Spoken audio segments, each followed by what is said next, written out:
டடன் டடன். So welcome to the Pattukkaran podcast. இல்லை என்ன வச்சுக்கலாம், பாட்டுக்காரன் ஷோன்னு வச்சுக்கலாமா? இல்லை, இப்போதைக்கு பாட்டுக்காரனே இருக்கட்டும், ஓகேவா? So welcome to Pattukkaran. இப்போது நீங்கள் இதை ப்ளே பண்ணிகிட்ருக்கீங்கன்னா ஒன்று என்னோடய இன்ஸ்டாகிராம் ப்ரொஃபைலில் இருந்தோ இல்லை ட்விட்டர் ப்ரொஃபைலில் இருந்தோ வந்திருக்கணும். இல்லைனா என் பிளாகை ஃபாலோ பண்ணி சரி இவன் என்ன பேசி கிழிச்சிருக்கான்னு சொல்லிட்டு பார்க்குறதுக்காக நீங்கள் வந்திருக்கணும். எப்படி வந்தாலும் வந்துட்டீங்க, வந்தால் வரவேற்கணும். நன்றி, வந்து ப்ளே பண்ணதுக்கு ரொம்ப நன்றி. இந்த பாட்டுக்காரனுக்கான ரீசன் என்னன்னு பார்த்தீங்கன்னா பெருசாக ஒன்றும் இல்லை. என் ஃப்ரெண்டு அப்பர்ணான்னு சொல்லிட்டு அவங்க தான் வந்து, நீ மியூசிக்கை பயங்கரமாக லவ் பண்ணுற, மியூசிக்கை பயங்கரமாக ஃபாலோ பண்ணுற, உன் அளவுக்கு ஏன் அவங்களுக்கு தெரிஞ்சு என் அளவுக்கு மியூசிக்கை அட்மையர் பண்ணுற யாருமே இல்லை. ஸோ நீ இதை பற்றி எழுது, நீ வாழ்க்கையில் உருப்படாமல் இருக்க, வேலை பார்த்துட்ருக்க, ரோபோ மாதிரி இருக்க, இதை தவிர உனக்கு வேறு எதுவுமே எக்ஸ்டர்னல் லைஃபே இல்லை, ஃப்ரெண்ட்ஸ் கூட இன்ட்ராக்ட் பண்ண மாட்டேற, வெளில வர மாட்டேற, சரி இதை பற்றி எதையாவது பண்ணேன் அப்படின்னு சொல்லி என்னை பயங்கரமாக புஷ் பண்ணிகிட்டே இருந்தாங்க. ஓவர் நைட்டில் சரி கர்மத்தை ஏதாவது பண்ணுவோம் அப்படின்னு சொல்லிட்டு என்னோடய ஃப்ரெண்டு ஒருத்தர் இருக்கார், அருண் பரத்னு சொல்லிட்டு. அவர் வந்து இந்த வெப்சைட்லாம் டக்குன்னு பில்ட் பண்ணுவார். அவர்கிட்ட சொல்லி ஓவர் நைட்டில் ஒரு வேர்ட் ப்ரெஸ் பிளாகை பிடிச்சி உடனே டொமைன் வாங்கி ஸ்டார்ட் பண்ணது தான் பாட்டுக்காரன். ஸோ பாட்டுக்காரனை மட்டுமே நான் ஐடென்டிட்டியாக வச்சுக்கணும்னு ஏன் நினச்சேன்னா, நிறைய பேருக்கு வந்து நான் ஒரு யுவன் ஃபேனாக தான் தெரியும். என் பேரை சொன்னால் அவங்களுக்கு வந்து நான் வச்சுருக்கிற ஒரு ஃபேன் பேஜோட பேர் தெரியும். நம்ம ஒரு ஸ்டேஜில் மியூசிக் பற்றி பேசணும், மியூசிக் பற்றி நிறைய பேசுகிறோம், நிறைய மியூசிக் கேட்குறோம், நிறைய ஜான்ரு கேட்குறோம்.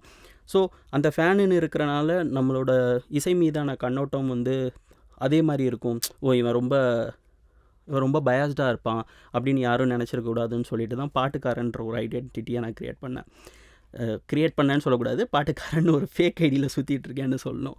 ஸோ பாட்டுக்காரன் ஆரம்பித்த போது எனக்கு இருந்த ஒரே ஒரு விஷயம் என்னென்னா, வாரம் ஒரு பிளாக் எழுதுவோம், வாரம் ஒரு சாங், ஒரு பழைய சாங்கை பற்றி, எனக்கு பிடிச்ச சாங்கை பற்றி நான் எழுதணும்னு தான் ஆரம்பித்தேன். ஆனால் வாரம் ஒரு சாங் எழுதினியான்னு தயவு செஞ்சு கேட்காதீங்க. நான் ரொம்ப ஒரு கேவலமான பிளாகர். நான் இப்போ வரைக்கும் அதிகபட்சம் ஒரு 30 பிளாக் போஸ்ட் போட்டிருப்பேன், அவ்வளோதான். ஆனால் அது ரெகுலராக பிளாக் பண்ணும்போது என்ன நானே பயங்கரமாக புஷ் பண்ணிக்க ஆரம்பித்தேன். சில டைம்லாம் ரொம்ப கில்ட்டியாக இருக்கும். ஐயோ, எனக்கு வேறு அடிக்கடி இந்த வேர்ட் ப்ரெஸ்லேருந்து கமெண்ட் பண்ணும்போதெல்லாம் எனக்கு மெயில் வரும், இந்த மாதிரி எனக்கு இந்த சாங் ரொம்ப பிடிச்சிருந்துச்சி, தேங்க்ஸ் ஃபார் ரிமைண்டிங்லாம். ஸோ அப்போ தான் நான் நினைப்பேன், இத்தனை பேர் நம்ம பிளாக் நம்ம ஃபீல் பண்ணதை அதே மாதிரி ஃபீல் பண்ணியிருக்காங்க, ஆனால் அவங்களுக்கு நம்மளால் ரெகுலராக கான்டென்ட் கொடுக்க முடியலையே அப்படின்னு சொல்லிட்டு அப்படி புஷ் பண்ணிகிட்டே ஒவ்வொரு நாளும் ஒவ்வொரு வேலை வந்துடும். அதனாலேயே நான் தள்ளி போட்டுகிட்டே இருந்தேன். அப்போ தான் வந்து இந்த லாக்டவுன் வந்துச்சு, ஒர்க் ஃப்ரம் ஹோம் லாக்டவுன் அப்படின்னு சொல்லிட்டு ரொம்ப வெட்டியாக இருந்தேன் 2 நாள். ஸோ 2 நாள் நான் பேக் டு பேக் பிளாக் போட்டேன். அதுக்கப்புறம் ஒர்க் அதிகமாகிடுச்சு. அதுக்கப்புறம் என் வாழ்க்கையில் ஒரு முக்கியமான விஷயம், என் கல்யாணம் நடந்துச்சு. அதுக்கப்புறம் அப்படியே ஒரு ஃப்ளோவில் போயிட்டேன். அதுக்கப்புறம் எதுவுமே பண்ணல.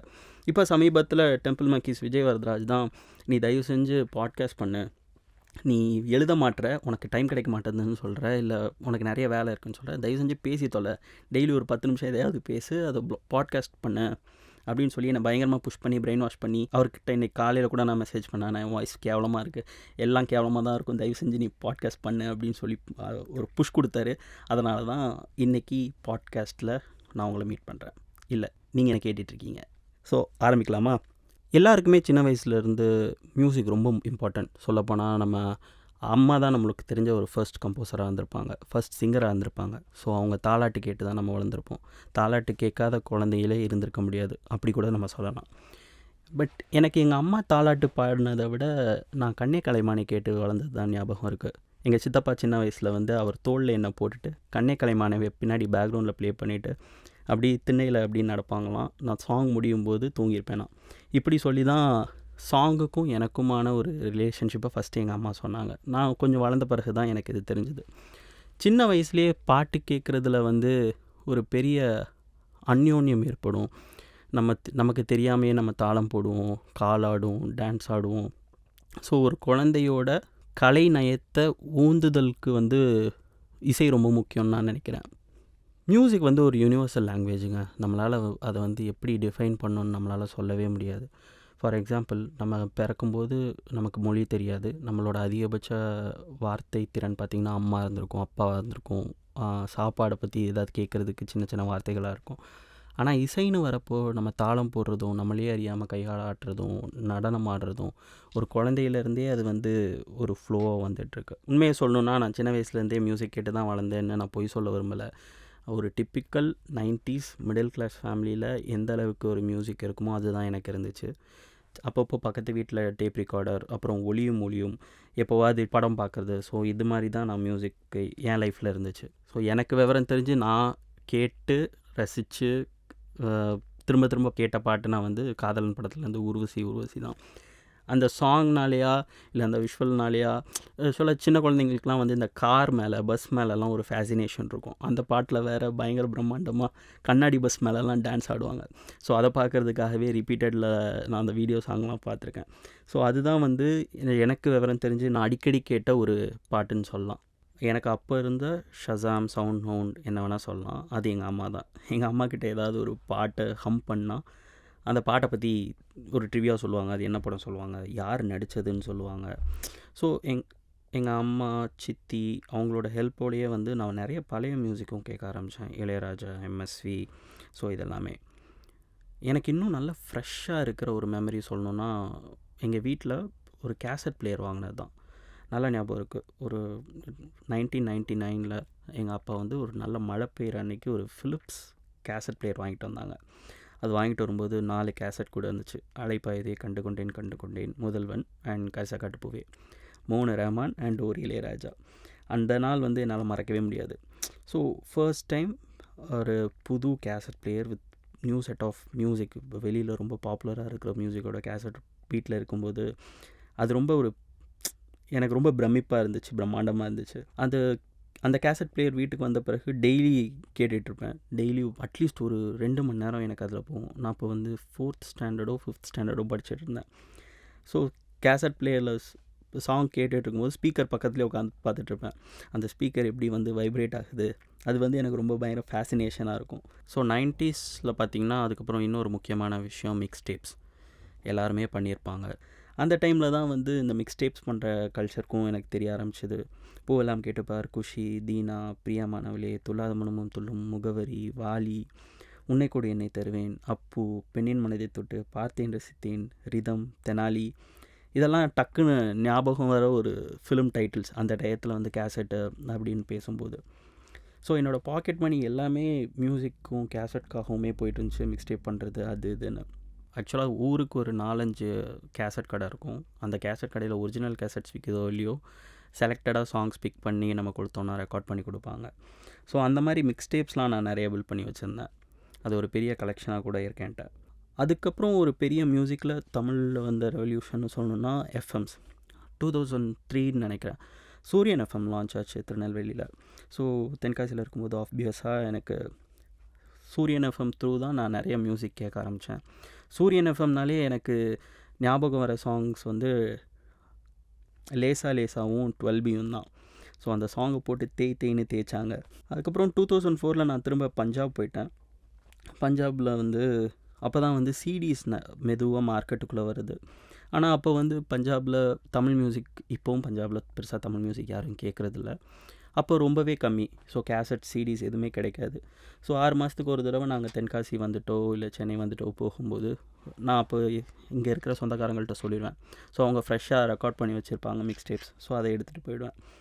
ஸோ அந்த மாதிரி ஒரு ட்ரிப்பில் என் கையில் வந்த பாட்டு தான் காதல் வளர்த்தேன் இல்லைன்னா இன்றைக்கி சுதிர் இல்லை, சாரி பாட்டுக்காரன் இல்லை, என்னை முழுசாக மாற்றின ஒரு சாங்.